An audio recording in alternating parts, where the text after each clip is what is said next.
Hello, boxing fans. Anthony with BBSN, and what has been going on with Glory Days Boxing? Been a little bit. So we're interrupting the 1978 World Series replay between the Yankees and Dodgers to get you up to speed on current state of the game. So currently, still have a couple of, I've sent out a couple more bids to printers. Have not liked any of the estimates I've gotten back so far from local printers that are close to my home. So expanding my net a little bit to try and get a little bit more reasonable deal. And in the meantime, I've had, there were 4 limited copies of this out through giveaways, and also a couple that I made available for testing. Namely to Al Red Sox fan and Earl with an E at Tabletop Baseball, plus who both did videos, and a couple of other gentlemen, Charles Malmrose and Alan Shaw, who won the game or through giveaways on the channel. So really through feedback, a lot of which I got from Alan Shaw, and then also from feedback from both Al and Earl, and also watching the videos, basically went back to look at the, the outlay of the game, the card design, how to make it more engaging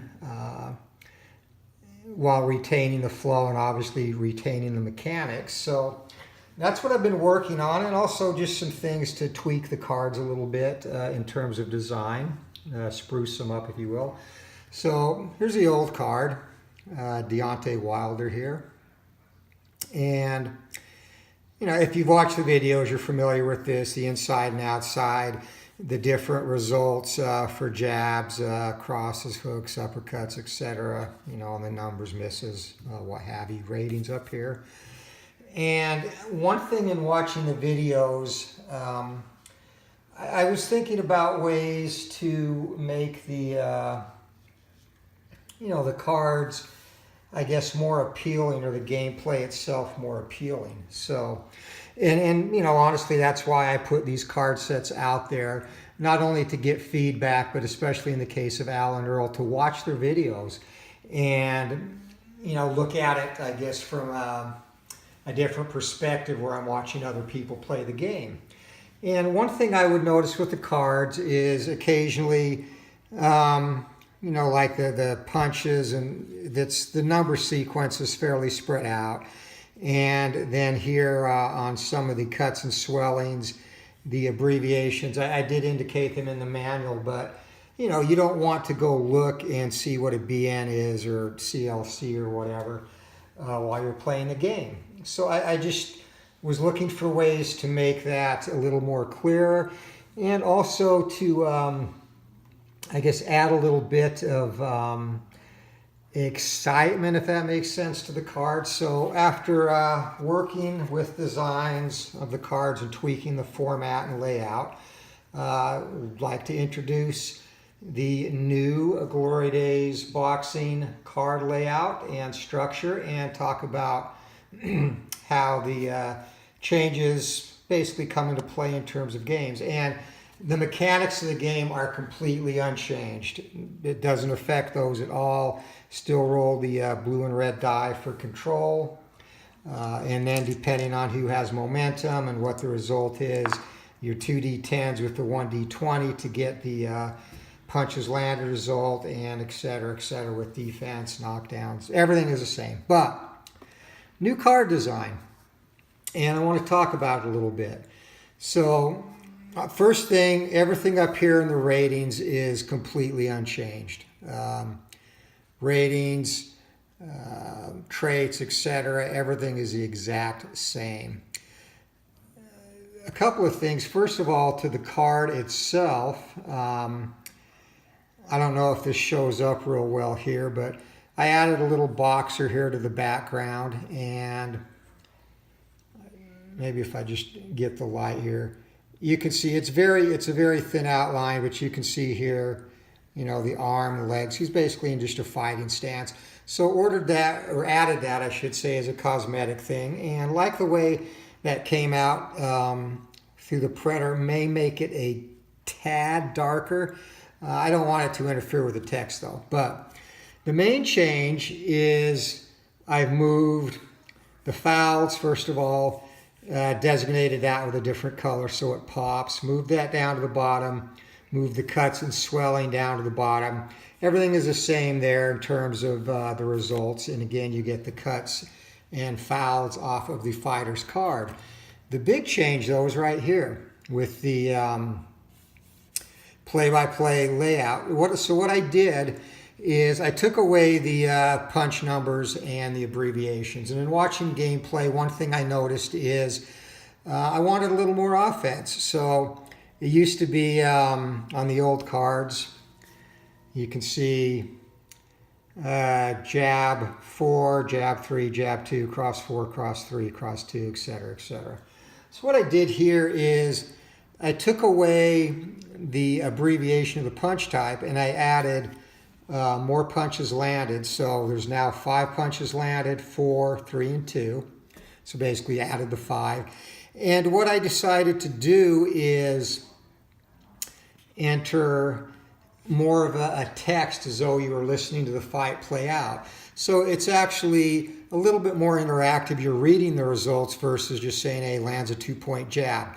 So what I've done is come up with, for each number of punches landed, 5, 4, 3, and 2, I've come up with 10 pieces of commentary currently for each category. So a total of 40 different punch commentaries. You know, obviously not like you're going to get playing a computer game like Title Bout, which I actually, on the versions Title Bout 2.5 and also on 2013, I actually did a lot of the commentary. I worked with Andres when Out of the Park Developments had the game and did a lot of the play-by-play commentary for that game, which Paul carried over when he bought the game from them. So a lot of what my work there is still in those games in terms of the commentary. And obviously not going to get that detailed, but I didn't want it to be same old, so like every card had the same exact commentary for each punch type. So I came up with, like I said, 40 different commentary strings. And in adding these to the fighter cards, you can mix and match. And also I added, as I added the commentary to the cards, tried to add commentary that would fit that particular fighter. And I'll give you an example. Toni Kolento is a brawler. And again, I kind of see the shadows here, and I apologize for that. Hopefully that shows up. So Toni Kolento, he's more of a brawler, works inside a lot. So his commentary that I picked for his card is kind of tailored to that. So on his 5 punches landed, you can see launches a furious onslaught, 5 punches landed. Doubles up a hook after a combo, which the hook was his big punch. If you've ever seen him fight or read about him, 4 punches landed. Charges in behind a lead cross, 3 punches landed. A wild hook follows an uppercut, 2 punches landed. So that kind of fits his fighting style. And that was the kind of the goal, I guess, there. And then the commentary down below is the same for every fighter. Missed punches, and then just a reminder to check opponent's counter. Clinch, no punches landed this segment. So again, you know that no matter what happens, once a clinch comes up, it's 0-0 without having to remember or go to the rule book. And again, just trying to get more of the game on the cards, make it even more intuitive. Foul, expanded on that. 1 punch lands, check foul chart. And then, of course, 99, check the event chart. And I glossed over this previously, but you can see on the cuts and swelling, the abbreviations are all gone. Now it actually says the actual injury or potential injury. Swelling left eye, right eye, cut left eye, gash left eye, right eye, etc., down to bloody nose. So adding that, again, to make the game more intuitive, get more of the action on the cards. And let's look at another example. Joe Goss is... a little bit more of a boxer, or actually we can use Vitali Klitschko. So Vitali, he little bit more technical fighter than, say, a John L. Sullivan. So you can see his, and the 5 punches landed will always kind of have a little bit more of dramatic commentary to indicate action. But here, scores with an onslaught of blows, 5 punches landed, and I actually tweaked that commentary on the final version, but I had already made his card. Working combinations from angles, 4 punches landed, and that kind of reflects his boxing ability. Hook and 2 crosses get home, 3 punches landed, snaps a jab and cross in, 2 punches landed. So you see on each card it's a little bit different there. Joe Goss, definitely more of a boxer, doesn't land, as you can see, a lot of the 5-punch salvos, only 3 opportunities from the outside, 2 from the inside. So connects with a vicious salvo, 5 punches landed, doubles up hook after 2 crosses, 4, scores a jab hook uppercut, 3 punches landed, scores a nice jab cross, 2 punches landed. So that's kind of how that comes into play. And then also I've color coded it inside and outside. So you can see by the roll, anything in the colored areas you know is going to be a punch landed. You just have to basically read the result and chart the punches. So hopefully that is an addition that is going to increase the, I guess, a little bit of the in-fight immersion, and also, again, make it a little bit more intuitive, get more of the action on the cards. And again, does not change a thing in terms of how the game's played, still the normal results. So what we're going to do is have a quick contest between Vitali Klitschko, who is heavily favored in this bout against Fireman Jim Flynn. And Flynn was one of the erstwhile Great White Hopes from the Jack Johnson Championship era. And like most of them, generally very mediocre fighter who mopped up against some of the weaker competition and then got his ass basically handed to him when he stepped up in class. So, and you can see by the ratings, he's only got 3-star ratings on his control or ring generalship check, whereas Vitali has 4 2-star opportunities, a 1-star, and a no-star. So with that, let's go ahead and get this fight underway. I'm going to do the timing off of the score sheet. So in the red corner, Klitschko, and in the blue corner, Fireman Jim Flynn. First roll is a 5-1, inside 2 for Klitschko, and he is going to have control. And he has, actually I'll go ahead and keep score time here. So first segment, and Klitschko has momentum. So Flynn is going to be on the defensive. And again, fighting on the inside, and 73 on the inside, that is going to be a miss. And 7 is outside of both power ranges, so a chance to counter goes to Jim Flynn. And 14, he misses. So no scores. We move into segment 2. Klitschko with momentum. And 2 to 5, and they're going to exchange punches on the inside as Klitschko has momentum. So Klitschko goes first. And again, when they exchange, no defensive roll. This is all offense, baby. 49 on the inside, and 7 just missed a knockdown opportunity there. And 49 on the inside. That's not where Klitschko is effective. That's a miss. Jim Flynn gets ready to throw his shots, and he misses as well. So neither fighter, as we head into segment 3, has connected yet.